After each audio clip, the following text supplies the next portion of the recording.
हजारों करोड़ का माल जाता है यहाँ से विदेशों में। सोना है ये सोना। इज्जत करता है लोग आपकी, इज्जत नहीं करते हैं, डरते हैं सब।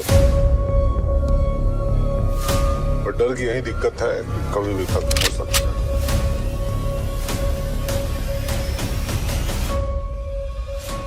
जैसा कि हमने लास्ट वीडियो में डिस्कस किया था कि KGF 3 की स्टार्टिंग कैसे होने वाली है और कैसे मेकर्स ने KGF 3 की एंडिंग में हमें कंफ्यूज किया। जहां एक तरफ KGF चैप्टर 3 का नया ड्राफ्ट ओपन हो रहा था, वहीं दूसरी तरफ रमिका सेन रॉकी के उन 3 साल के फॉरेन क्राइम्स की रिपोर्ट देखने जा रही थी। लेकिन असल में ना रॉकी के इन 3 साल के क्राइम्स उसने कभी किए ही नहीं थे। वो सारे क्राइम्स असल में सलार के किए हुए थे, जो उसने US, इंडोनेशिया और बाकी के 16 देशों में किए। लेकिन सलार रॉकी के लिए ही काम करता था, तो एट द एंड वो सारे क्राइम्स रॉकी के लिस्ट में ही जुड़ गए। KGF 3 की स्टोरी यहाँ से नहीं बल्कि वहीं से शुरू होगी जहाँ से छोड़ी गई थी, यानी समुद्र की गहराई से। और जैसा हमने आपको पहले बताया था कि रॉकी ने समुद्र में सारा सोना सिर्फ इसलिए बहाया क्योंकि वो बस अपनी माँ को दिया वादा पूरा कर रहा था।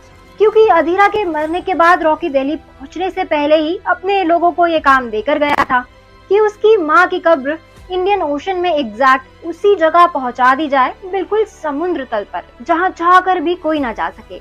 और उसने ये कैसे किया, तो उस सवाल के तार भी जुड़े हैं रॉकी के उन्हें 3 साल के क्राइम से, या कहें बिजनेस से।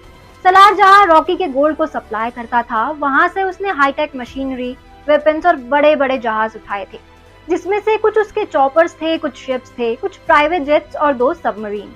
इन्हीं में से एक सबमरीन तक पहले वो तबूत पहुंच गई और वहां से उसने समुद्र की सतह पर रख दिया। और एट द एंड रॉकी सारा सोना लेकर वहीं पहुंच गया और अपने वादे को पूरा करने के लिए उसने सारा सोना अपनी माँ को सौंप दिया। लेकिन कहीं ना उसका वादा अभी भी अधूरा था, क्योंकि पूरी दुनिया का सोना इकट्ठा करना अभी बाकी था। उसके लिए ना उसे पहले उन 16 देशों के सामने अपने आप को मरा हुआ साबित करना था, जिससे वो बिना किसी झंझट के इंडिया से बाहर भी जा सके और कोई उसके पीछे भी ना आए। इसलिए उसने खुद ही इंडियन नेवी के साथ US और इंडोनेशियन नेवी को एक ही फैक्स भेजा और वहां बुला लिया, क्योंकि उनके सामने अगर रॉकी खत्म हो जाता है तो एक बहुत बड़ा खतरा टल जाएगा। अब सवाल ये उठता है कि आखिर रॉकी को वहां से बचाने के लिए कौन आने वाला है, क्योंकि उसकी पूरी KGF की सेना तो अब वहां से जा चुकी थी, जिनसे उसका कोई भी कांटेक्ट नहीं था। तो इसका जवाब बहुत ही सिंपल है। रॉकी को वहां से बचाने आया था वो जिसको रॉकी पर सबसे ज्यादा भरोसा था, सलार। जी हाँ, सलार ही था वो। बहुत पहले ही KGF छोड़ के जा चुका था सलार, और जिसके बारे में इंडियन गवर्नमेंट को कोई खबर भी नहीं थी। तो वो बिना किसी की नजरों में आए आसानी से रॉकी को बचा सकता था, और यही हुआ। समुद्र में डुबाने के बाद सलार उसकी सबमरीन लेकर वहां पहले से ही मौजूद था। ये वही सबमरीन थी जिससे उसने रॉकी की माँ की कब्र को वहां रखा था।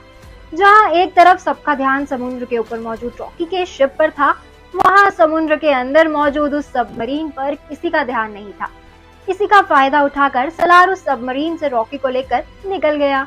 लेकिन रुको जरा, क्या कहानी यहीं खत्म हो गई? बिल्कुल नहीं, क्योंकि ये तो बस कहानी की शुरुआत थी। अभी तो रॉकी की असली स्टोरी शुरू होना बाकी है, जहां रॉकी सलार के साथ मिलकर पहली बार अपनी एक टीम बनाएगा, और क्या क्या करेगा ये हमें देखना अभी बाकी है। बस आप लोगों को ना थोड़ा सा वेट करना पड़ेगा, और फिर हम मिलेंगे बहुत जल्द कहानी के साथ। आज के लिए बस इतना ही। ये वीडियो पसंद आया हो तो इसको लाइक और शेयर करें, साथ ही सब्सक्राइब करना ना भूलें बॉलीग्राज स्टूडियोज को।